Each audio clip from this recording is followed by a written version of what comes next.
My name is Leah Kim. I'm 31 years old. And 5 years ago, I left Seattle and never looked back. I worked as a back-end developer for a cybersecurity firm that served major banks and government contracts. I wasn't just good at my job. I was essential. I solved problems other teams couldn't even explain, but outside of work, I didn't exist, at least not to my family. We hadn't spoken since 2016, so when my phone buzzed on a quiet Wednesday night in October 2023, I was stunned to see my cousin's name. Rachel was the only one who had my new number. "Leah," she said softly, "your parents are trying to reach you. They want you to come home for Christmas." I sat down slowly on the edge of my tiny Brooklyn apartment bed. "Now?" I asked. "After all these years?" "They've been asking around," Rachel said. "They seem serious." I hung up and just stared at the wall. I hadn't thought about my family in months. Years, really. But the memories flooded in fast. Always the odd one, never the favorite. I remembered sitting in a cold office chair when I was 13, knees pulled to my chest, while Dr. Patel, my childhood psychologist, told my parents plainly, "Leah's struggles aren't from isolation, they're from being ignored." My mother scoffed. "We love both our kids equally," but I knew she was lying. My older brother Dylan was the charmer, football star, class president, golden boy. He got the car on his 16th birthday. I got a thrift store sweater that still smelled like someone else. Even at Christmas, Dylan's gifts sparkled under the tree. Mine were more like afterthoughts. But this year, they were finally calling me back. And they had no idea who I'd become. Family gatherings were always a nightmare. Dylan would hold court, loud, charming, magnetic, while I sank into the background like furniture no one noticed. That's when I discovered coding. It started with a dusty flyer taped to the high school bulletin board. Intro to Computer Science Club, Room 27, Thursdays after school. I went once, then never missed a session. For the first time, I felt seen, not by people, but by the logic of code. The club became my refuge. We rebuilt old PCs from junkyard parts. We traded books, debated compilers, and stayed late debugging each other's projects. I even built my first game on a borrowed laptop. Mr. Alvarez, our teacher, pulled me aside one day. "You've got something special, Leah," he said. "Don't let anyone shrink you." By 17, I had a plan. I'd apply to college, leave Seattle, and build my future from scratch. Dylan, of course, was already enrolled at an elite university in California, riding on my parents' full financial support. Then came that Thanksgiving dinner. My dad raised his glass. "To Dylan, making us proud at Stanford." Cheers erupted. Then Mom added, "As for Leah, we're encouraging her to find steady work." My uncle cracked, "We're hiring dishwashers at the diner." The whole table laughed, including my parents. I didn't laugh. What they didn't know was that I'd already secured a full ride to a top-tier tech program in New York. Tuition, housing, even a stipend. All covered. I packed up quietly and moved into a dorm in Manhattan. Waitress part-time. Graduated top of my class, landed a dream job at a cybersecurity firm before the ink was dry on my diploma. 4 years later, I'd just led a multi-million-dollar integration for a global bank. The bonus? Enough to buy a brownstone. So I called a realtor. Within a few days, my realtor found it. The perfect brownstone condo in Fort Greene. 2 bedrooms, sleek kitchen, exposed brick, close to the park. At 31, I officially became a homeowner. 2 weeks before Christmas, I hosted a small housewarming. Just my real friends. The ones who'd seen me pull all-niners, cry over failed code, and still show up every day. We sat on floor cushions with Thai takeout and cheap wine, surrounded by unpacked boxes and laughter. Lisa raised her glass. "To Leah," she said, "the quiet one who turned silence into power." We clinked glasses. I smiled, but a thought lingered. I was going home in a week. But this time, I wasn't going back as the invisible girl. This time, I was coming back as someone who knew her worth. The week before Christmas, I took time off work, wrapped simple but thoughtful gifts, and drove the 6 hours back to my childhood neighborhood in North Seattle. The house hadn't aged well. Faded siding, overgrown hedges, and a porch light that flickered like a dying memory. I rang the doorbell with trembling hands. Footsteps. Then the door creaked open. Leah? My mother blinked. Wow, it's really you! She gave me a brief, stiff hug. You look different. Inside, the scent hit me. Old wood polish, stale air, and that ever-present bowl of dried potpourri. The living room was packed. Conversations halted as eyes turned toward me. Well, look who finally showed up, someone muttered. Is she wearing sweats? Another whispered. I glanced down. Tailored black slacks and a designer coat. Quiet luxury, but clearly lost on this crowd. Then Dylan emerged from the kitchen beaming. Everyone, this is Mia, my wife. And, he gestured at her belly, your future niece or nephew. Congratulations, I said. He smirked. Still coding in a corner somewhere? Laughter rippled. I felt my jaw tighten. I work in tech, I replied calmly. If you've ever returned home with more power than they imagined, hit subscribe, because the next part of this story is where everything changes. Tech, huh? Dylan smirked. Like fixing printers? Or answering help desk calls? He turned to Mia. Leah was always the weird one. Probably working out of some basement somewhere. I just smiled faintly. Something like that. Mom clapped her hands. Dinner will be ready soon. Leah, put your things down. Dylan's using your old room as his office now, so you'll be sleeping on the couch. Of course he was. Of course I would be. The night was a slow drip of condescension. Aunt Nora cornered me by the sad bowl of punch. Your brother's starting his own business. He's such a visionary. And you're still in computers? I write software, I replied. She scrunched her nose. Well, someone has to do the boring stuff. Uncle Mike leaned over during dinner prep. Dishwasher position still open at my diner? Pays minimum wage, but it's honest. Thanks, I said politely. I'm good. At dinner, they sat me at the far end of the table, next to the kitchen door. Dylan, predictably, held the spotlight. This is going to disrupt everything, he declared. We just need the startup capital to launch. How much? Dad asked. 200 grand to get rolling, Dylan said casually. Nearly choked on my water. It was every cliche, failed startup pitch I'd ever heard. We'll figure something out, Mom said, patting his hand. Family helps family. After dinner, she handed me a blanket and gestured toward the couch. Christmas morning came with Dylan and Mia storming down the stairs like kids, presents piled high. They unwrapped mine, luxury gifts, thoughtfully chosen. Leah, these are beautiful, Mom gasped, holding up her new bag. But when it came to my turn, oh no, Mom gasped, too loudly. Leah, we completely forgot. Dylan burst out laughing. Just like when we were kids. Don't cry this time, he smirked. You're an adult now.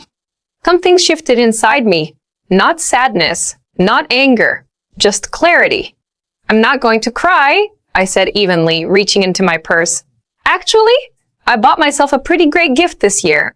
I pulled out my keychain and held it up. The brushed steel caught the light. Mom frowned. What's that? Keys, I said simply. To my new apartment. I closed on it last week. Silence fell like a dropped plate. Dad blinked. You bought an apartment? With money, I said. From my job. My company just licensed a cybersecurity framework I built to a major international bank. My cut was solid. Mom's eyes narrowed. How solid? I shrugged. About $150,000. 0 cents after taxes. You could have heard a fork drop. Dylan's mouth hung open. Mia's eyes widened. Mom and Dad stared like I'd confessed to living a double life. $150,000 0 cents, Mom said, her voice pitching up. What kind of job pays bonuses like that? I told you, I said calmly. I'm a software developer. I build enterprise security systems for Fortune 500 clients. Dad leaned in. How long have you been earning this kind of money? Since graduation. The bonuses change, but my salary's been 6 figures for a while. That's when the switch flipped. Mom stood up, all sunshine and sugar. Sweetheart, why didn't you tell us? We're so proud of you. Dad chimed in. Dylan, did you hear that? Your sister works with Fortune 500 companies. Dylan's jaw clenched. Mia leaned in, whispering something into his ear. Mom perched beside me. So, tell us about this apartment. How many bedrooms? 2 bedrooms, 2 baths, Fort Greene, close to work. He beamed. We should visit. Family should stick together. I almost laughed. Family? After 8 years of silence? Actually, I said, standing, I've got a long drive ahead. Mom reached for my arm. You just got here. Stay. Dad nodded. We haven't even talked about your career. As I packed, I could hear them whispering, voices hushed and urgent. When I came back downstairs, suitcase in hand, they were waiting. Those eager, strained smiles already setting off alarm bells. Before you head out, Dad said, stepping forward. We should talk about Dylan's business opportunity. As you mentioned, he needs a little capital to get started. Dylan smiled like he was doing me a favor.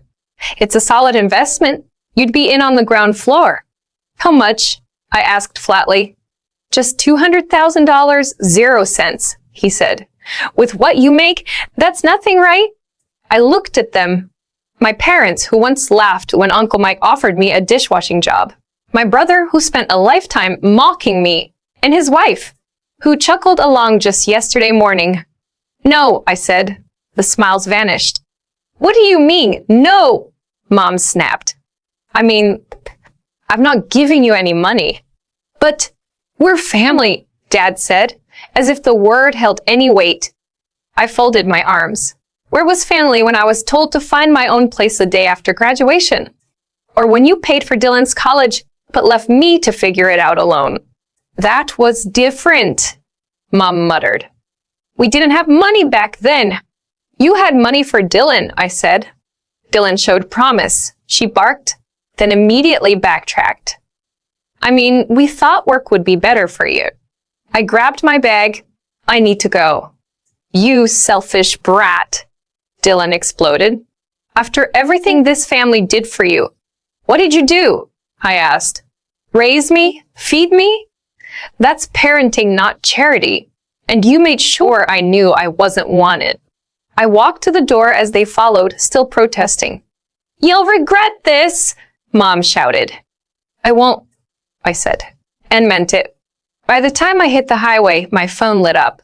Calls, texts, guilt trips. I blocked them all at a rest stop. Back in Brooklyn, I poured a glass of wine and watched the city glow from my balcony. Sarah texted. Heard what happened. Sorry about them. Don't be, I replied.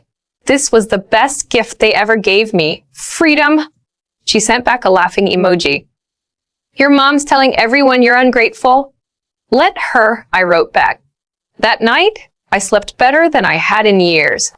The next morning, I woke to a flood of messages, but not from my parents or Dylan. These were from aunts, uncles, and cousins I hadn't spoken to in years. Your mother told us what happened. How could you abandon your family? Dylan is trying to build something. You should support him. We always knew you were selfish. One by one, I blocked them. Every name, every guilt trip, gone. Except for Sarah. She called that afternoon. Jesus, Leah, she sighed. The whole family's imploding. Your mom called everyone, saying you're rich and won't help Dylan. Good for her, I said dryly. She's telling people you've forgotten where you came from. Of course she is. God forbid they admit that the daughter they ignored actually did something with her life. Sarah's voice softened. I'm proud of you. For what it's worth. It's worth a lot, I told her. You're the only one I care to keep in touch with. Are you really okay cutting everyone else off? Sarah, I said gently, I cut them off 8 years ago. This just made it official. That evening, I met my friends at our usual spot in Fort Greene, a cozy wine bar with worn leather booths and fairy lights over the bar. I told them everything. Good riddance, Lisa said. They sound toxic as hell. Do you think you'll miss them? Another friend asked. I thought about it. No, I think I've been mourning the family I never had. This just closed the book. I raised my glass to chosen family. To chosen family, they echoed, smiling. As we toasted, my phone buzzed. An unknown number. I switched it to silent. 6 months later, summer had wrapped the city in sunlight. I sat on my balcony, coffee in hand, watching the morning unfold below. It felt like emerging from a fog I hadn't realized I'd been living in. Sarah still called weekly with updates, not because I asked, but because she cared. Jake's daughter was born last month, she told me. Madison. That's nice, I said, and meant it. I hoped that little girl would be loved better than I was. According to Sarah, Dylan and Mia were still living with my parents. The big startup? Still just talk. Even the relatives were getting tired of hearing about it. Apparently, my parents had turned my betrayal into their favorite sob story. At every family gathering, they painted me as the ungrateful daughter who vanished despite all their sacrifices. Meanwhile, my life had taken a turn I wouldn't trade for anything. 3 months after that disastrous Christmas, I met Ethan at a coffee shop near my office. A freelance designer with a gentle smile and a deep respect for boundaries, he understood the tech world. And more importantly, understood what it meant to walk away from a toxic family. He had done it too. Work was thriving. I'd been promoted to lead systems architect for a major AI security integration. The pay raise was great, but what thrilled me more was the freedom to build something groundbreaking. My team respected me. My ideas mattered. I was finally building the kind of life I used to dream about from a lumpy couch in my parents' basement. About a month ago, Dylan somehow got hold of a new number and called. Hey, Leah, he said, awkwardly chipper. Thought we could catch up. What do you want? I asked. Madison should meet her aunt. Things are tight right now. Mom and Dad's house needs work. No, you don't even know how much. Doesn't matter. He exploded. I hung up, blocked the number. And as I sat there in my own apartment, sipping coffee beside Ethan, I felt nothing but peace. Everything they said I'd never have, love, stability, success, I built on my own terms. Sarah later mentioned they were turning my old bedroom into a nursery. It didn't sting. That room never felt like mine. This one does. They still tried reaching me through distant cousins and family friends. My favorite was Aunt Nora's voicemail. Family is forever, Leah. But I'd already walked away, and I wasn't turning back. Ethan and I were planning a trip to Japan next month. We'd been learning the language, mapping temples, and bookmarking noodle shops. Sarah messaged me, Mom saw your post. She says it's typical. You'd rather vacation than help family. Good, I said. Maybe she'll finally get it. Last week, I was promoted to head of engineering, top 1% salary. My boss said, you earned this. We celebrated with friends. Lisa joked, your mom probably sensed your bank balance went up. That night, Ethan brought champagne to the balcony. Let's buy a house, I said. With space, a yard, maybe a dog. My phone buzzed. Sarah again. Mom says you must be a drug dealer. I laughed. Let them spin their stories. I'm living mine. If you've ever felt invisible in your own family, I'd love to hear from you. Drop a comment. Tell me what you walked away from, what peace you built. Your support reminds me that I'm not alone. And maybe you need that reminder too. My advice? Don't wait for permission to choose yourself. Build the life that reflects your worth, not their expectations. And if you relate, hit subscribe. Let's grow together.